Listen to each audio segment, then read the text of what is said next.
Academy. बच्चों आज हम लोग क्लास 9 जियोग्राफी का चैप्टर 4 जिसका नाम है क्लाइमेट यानी जलवायु, उसका लेक्चर 4 हम लोग पढ़ने वाले हैं। लेक्चर 3 हमने कवर किया, इसके आगे का लेक्चर 3, 2, 1 कवर कर लिया है, डिटेल में पूरा पढ़ाया है, एक भी टॉपिक नहीं छूटा। आप लोग ने अगर उसे नहीं देखा तो उसे जरूर देखिए, क्योंकि ये वाला टॉपिक जो हम पढ़ने वाले हैं उसी तरीके से बहुत ही मजेदार तरीके से पढ़ने वाले हैं। ओके, पहले मैं बता देती हूँ कि हमने पिछले लेक्चर में क्या पढ़ा था। ओके, हमने पिछले लेक्चर में पढ़ा था मानसून का आगमन, वापसी और ऋतुएं। ये दो टॉपिक को हमने कवर किया था, लेकिन बहुत ही अच्छे और इंटरेस्टिंग तरीके से, आप लोगों को भूलेगा नहीं। और उसी तरीके से आज ये टॉपिक भी कवर होने वाला है। ओके, तो आज हम लोग क्या पढ़ने वाले हैं, वर्षा का वितरण। हमारा दो टॉपिक छूटा हुआ था इस चैप्टर में, वर्षा का वितरण और मानसून एकता का परिचय। तो हम लोग इसे पढ़ेंगे। चलिए, पहले वर्षा का वितरण क्या है। आप लोगों ने देखा होगा कि हमारे यहाँ, हमारे एक ही भारत में एक ही देश है, लेकिन हर जगह अलग अलग वर्षा होती है। ऐसा क्यों होता है? हर जगह अलग अलग वर्षा होगी, जैसे कि राजस्थान में कम वर्षा हो रही है, और अगर उत्तर पूर्व भारत की बात की जाए, जैसे कि वहाँ मौसिनराम और चेरापूंजी में वहाँ बहुत ज्यादा वर्षा होती है कि नहीं?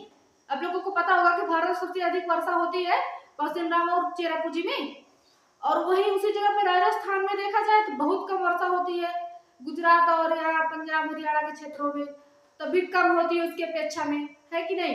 इसीलिए ये सब आज हम लोग डिटेल में जानने वाले हैं कि ये सब कैसे होता है। ओके, तो सबसे पहले हम लोग जानते हैं कि वर्षा का वितरण क्या होता है। चलिए देखते हैं। वर्षा का वितरण, भारत में अलग अलग स्थानों पर वर्षा की मात्रा अलग अलग होती है। जैसे कि भारत में अलग, जैसे मान लीजिए हमारा भारत है।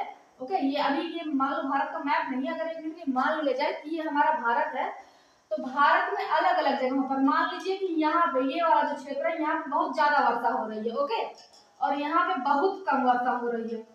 ऐसा क्यों हो रहा है भाई? यहाँ पे बहुत ज्यादा हो रही है, यहाँ पे बहुत कम हो रहा है। वही बात, इसी को वर्षा का वितरण यानी कि जो वर्षा बटी हुई है भारत में, उसी को वर्षा का वितरण कहते हैं। भारत में अलग अलग स्थानों पर वर्षा की मात्रा अलग अलग होती है, इसे वर्षा का वितरण कहा जाता है। ओके, चलिए अब हम लोग जानते हैं कि अधिक वर्षा वाले क्षेत्र भारत में कौन कौन से हैं। अधिक वर्षा वाले क्षेत्रों में अगर देखा जाए तो पश्चिमी तट पे केरल, कर्नाटक आदि जैसे क्षेत्र जो हैं अधिक वर्षा वाले क्षेत्र हैं। क्यों?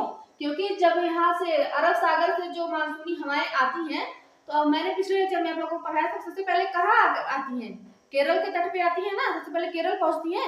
भाई जब पहले, जैसे अगर मान लीजिए कोई सामान किसी में बट रहा है, ओके, तो सबसे पहले जिसको मिलता है उसको ज्यादा मिल जाता है, लेकिन लास्ट में जाते जाते कम हो जाता है कि नहीं? उसी प्रकार से वर्षा में भी ऐसा होता है। जब मानसूनी हवाएं सीधा अरब सागर से आती हैं, तो पहले भाई केरल के तट पहुंचती है, तो जितना बल पड़ता है वो ले लेता है, उसके बाद आगे जो बचता है वो जाता है। वही होता है इसके साथ। पश्चिमी तट यानी कि केरल और कर्नाटक में अधिक वर्षा होती है। उसके बाद उत्तर पूर्व भारत जैसे कि मेघालय और असम में, उत्तर पूर्व भारत जैसे कि मेघालय और असम में, यहाँ तो कभी कभी मेघालय और असम में तो इतनी बारिश हो जाती है कि बाढ़ दिया जाता है ना? यहाँ लगभग 400 सेंटीमीटर 400 सेंटीमीटर तक वर्षा होती है। 400 सेंटीमीटर मतलब बहुत काफी वर्षा होती है। वर्षा कम होने का कारण क्या होता है? जैसे कि अलग अलग क्षेत्रों में जो कम वर्षा होती है वो क्यों होती है, अब ये जानिए। वर्षा कम होने का कारण, कुछ क्षेत्र जैसे कि पर्वतों की वृष्टि छाया क्षेत्र में आते हैं। कुछ क्षेत्र हैं जो पर्वतों की वृष्टि छाया क्षेत्र में आते हैं।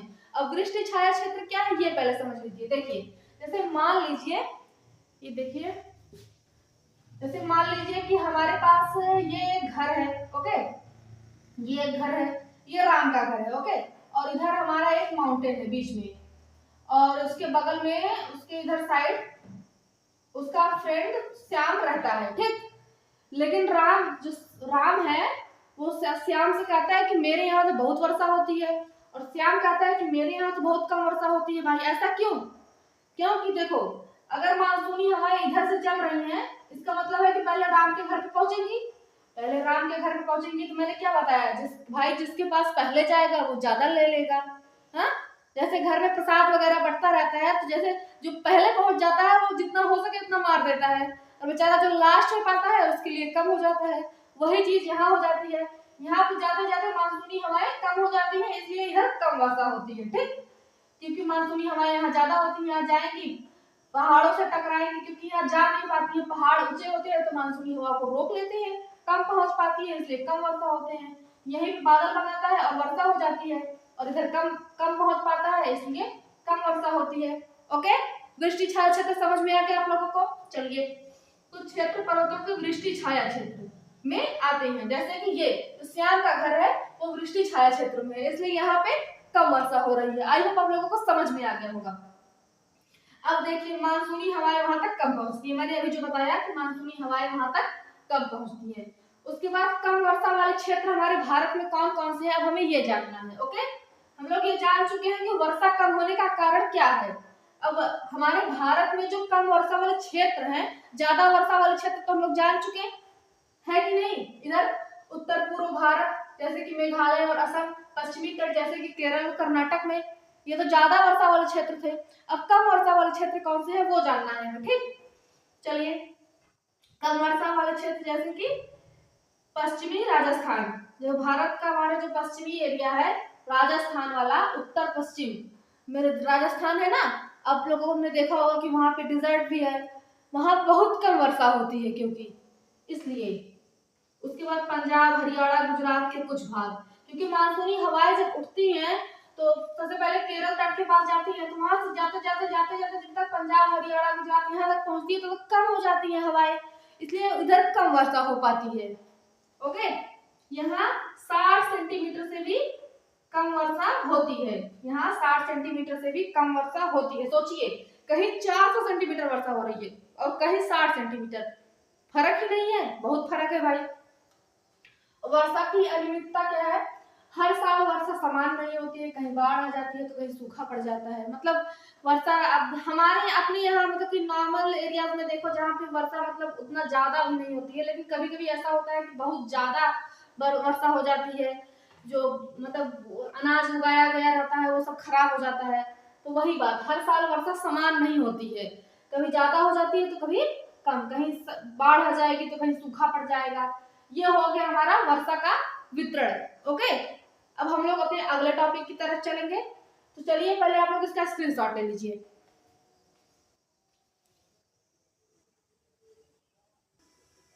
हाँ तो बच्चों, हम लोग चलेंगे अपने अगले टॉपिक की तरफ, इसका नाम है मानसून एकता का परिचय। ओके, ये हमारा इस चैप्टर का लास्ट टॉपिक है। मैंने इसे इतना छोटा इसलिए बनाया, इसमें 2 ही टॉपिक मैंने लिया क्योंकि वो वाला लेक्चर बड़ा हो रहा था और इसमें 2 टॉपिक छूट रहे थे, तो ये वाले अच्छे से पढ़ाने के बाद अभी लास्ट, अभी आगे आप लोगों को मैं पूरे चैप्टर का कुछ इंपॉर्टेंट क्वेश्चन बताने वाली हूँ।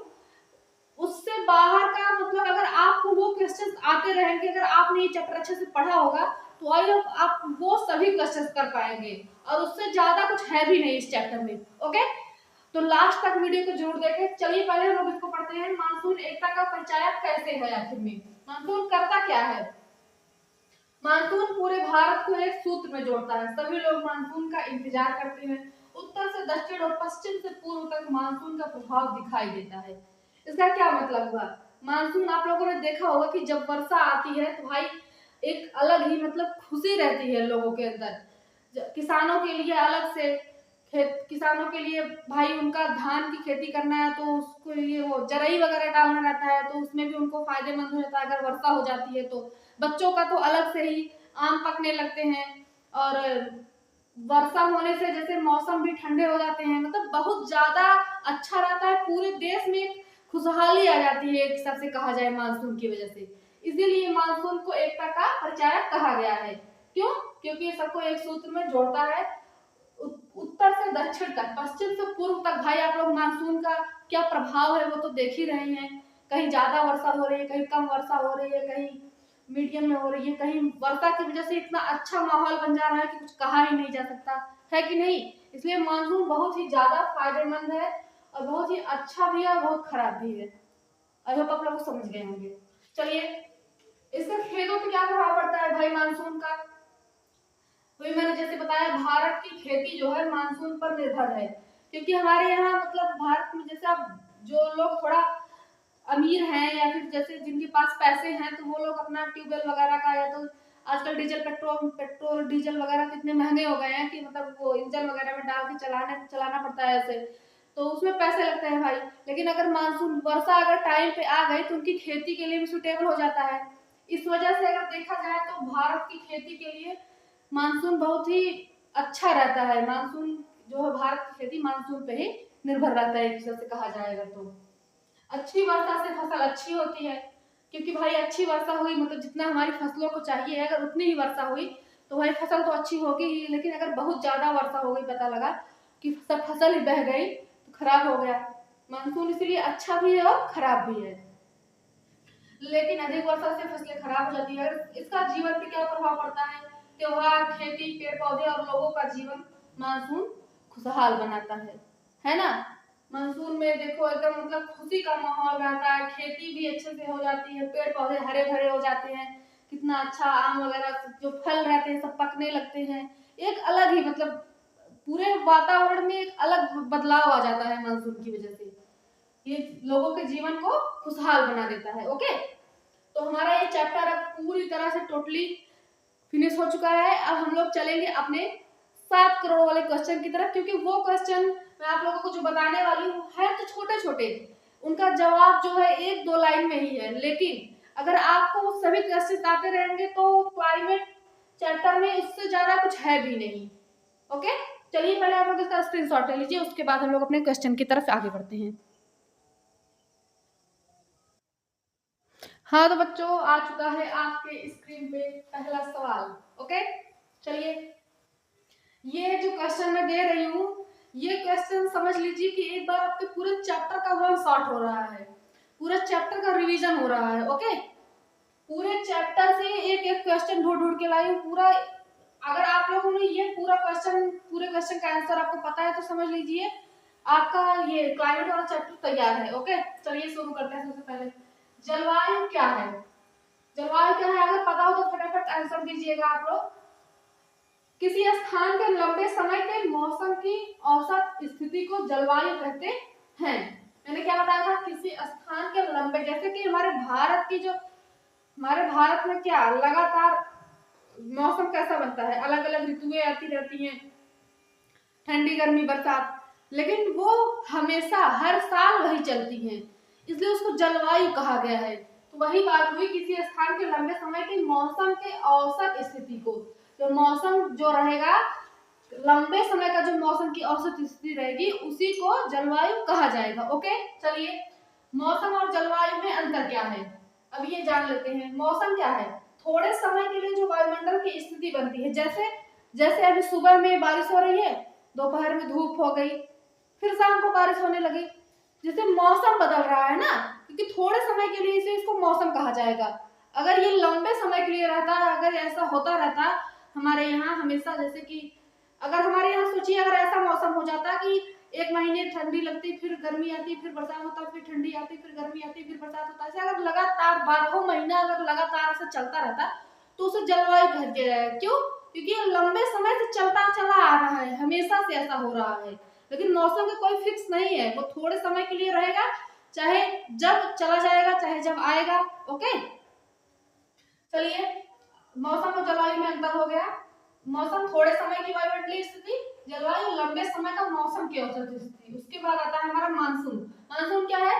ऋतु के अनुसार दिशा बदलने वाली हवाओं को मानसून कहते हैं। जैसे ऋतुएं आती हैं अलग अलग, ठंडी गर्मी बरसात, तो वर्षा जब आती है तो हमारा मानसून आता है वही जून से, तो वही जून से सितंबर तक वही। तो ऋतु जब आती है, ऋतु जब बदलती है तो ऋतुओं के अनुसार जो मौसम है, जो हवाएं हैं, उनकी जो दिशा बदलती है उसी को मानसून कहा जाता है। ठीक, अब भारत की जलवायु कैसी है? भारत की जलवायु जो है उष्णकटिबंधीय मानसूनी जलवायु है। ये क्वेश्चन याद रखिएगा। भारत में वर्षा का मुख्य कारण क्या है?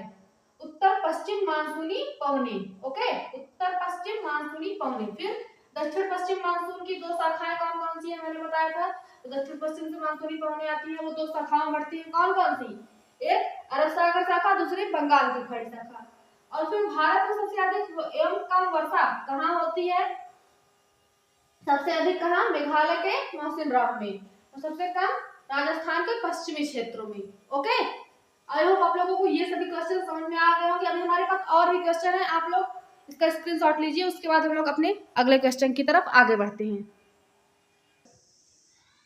हाँ तो बच्चों हम लोग अपने अगले क्वेश्चन की तरफ आगे बढ़ेंगे। चलिए देखते हैं। तो हमारा 8वां क्वेश्चन है, वर्षा का वितरण असमान क्यों होता है आखिर में। तो वर्षा का वितरण असमान होने का कारण कई कारण होते हैं, जैसे कि समुद्र से दूरी, पर्वतों की स्थिति, मानसूनी हवाओं की दिशा के कारण। जैसे कि समुद्र से दूरी, जैसे कोई क्षेत्र है, जैसे मान लीजिए एक क्षेत्र है, ठीक, तो यहाँ पे समुद्र है, तो यहाँ के जो पास वाला जो क्षेत्र है, तो वहां पे समुद्र, यहाँ पे ज्यादा वर्षा होती है तटीय क्षेत्रों पे, लेकिन जो दूर है वहां पे कम वर्षा होती है। समुद्र से दूरी होने के कारण भी कम वर्षा होती है। ओके, उसके बाद फिर मानसूनी। हाँ तो बच्चों हमारा अगला क्वेश्चन है, वृष्टि छाया क्षेत्र क्या है। चलिए वृष्टि छाया क्षेत्र के बारे में जानते हैं। जैसे कि पर्वतों के पीछे कम वर्षा वाले क्षेत्र को वृष्टि छाया क्षेत्र कहते हैं। पर्वतों के पीछे अभी देखिए मैंने देखिए मान लीजिए कि ये हमारा पर्वत है। ओके, ये हमारा पर्वत है, और इधर जैसे अभी मैंने बताया था कि राम का घर है, इससे आपका घर है। तो जैसे राम के घर से अगर मानसूनी हवा जाए तो राम के घर तो बारिश ज्यादा होगी ना, और क्योंकि यहाँ पे पर्वत है तो यहाँ से टकराएगा, भाई बादल नहीं बनेगा और बारिश सब होगा यहीं पे। तो यहाँ पे कम जा पाएगा यहाँ तक, श्याम के घर तक, तो क्योंकि ये पर्वतों के पीछे है, ये वृष्टि छाया क्षेत्र कहा जाएगा। ओके, चलिए लू क्या है। गर्मियों के समय में उत्तर भारत में चलने वाली शुष्क हवाओं को लू कहते हैं। आई होप समझ गए होंगे आप लोग। उत्तर भारत में यानी कि हम लोग जहाँ पे इस समय है उत्तर भारत से भाई, तो यहाँ पे गर्मियों के समय में बहुत शुष्क हवाएं चलती है, एकदम ऐसा लगता है कि एनर्जी ही निकाल लेती हैं, इतनी गर्म होती है हवाएं, उन्हीं को लू कहा जाता है, और ये बहुत ही खतरनाक होती है, इसलिए इनसे बच के रहिएगा आप लोग। आम्र वर्षा क्या है हमारा 11वां क्वेश्चन। आम्र वर्षा, केरल और कर्नाटक के में आम पकने वाले समय को आम्र वर्षा कहते हैं। जो केरल और कर्नाटक में आम पकने वाले समय में जो वर्षा होती है, समय में होने वाली वर्षा, होने वाली वर्षा,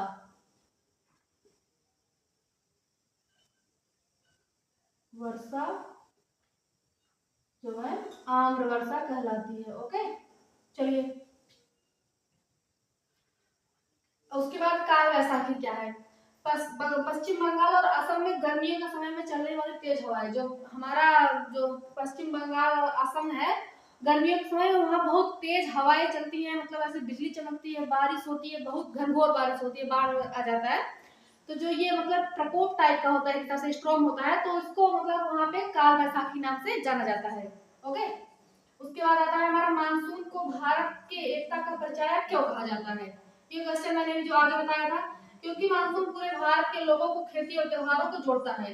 भाई क्योंकि मानसून आता है तो भाई किसानों के लिए एक अलग खुशी की लहर में पानी, मतलब ट्यूबवेल वगैरह से नहीं भरना पड़ता, अपने आप पानी मिल जाता है, तो खेती के लिए भी सुटेबल हो जाता है। और भाई जब खुशी रहती है तो त्योहार हर दिन होता है, तो वही बात हो गई ना, इसलिए मानसून को एकता का परिचायक कहा जाता है।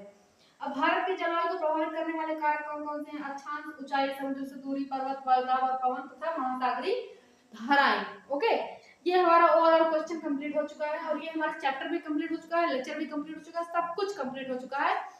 उसके बाद हम लोग अपना अगला जो चैप्टर है हमारा 5वां जल्दी आने वाला है, आप लोग उसे जरूर देखिएगा। और हाँ, लेकिन आप लोग इसका पिछला लेक्चर जरूर देखिए, क्योंकि मैंने उसे बहुत ही डिटेल से एक एक टॉपिक छोटा छोटा करके लेक्चर में बनाया और एक एक टॉपिक डिटेल में समझाया, इसलिए आप लोग उसे जरूर देखिएगा, क्योंकि बहुत ही बढ़िया लेक्चर बना हुआ है।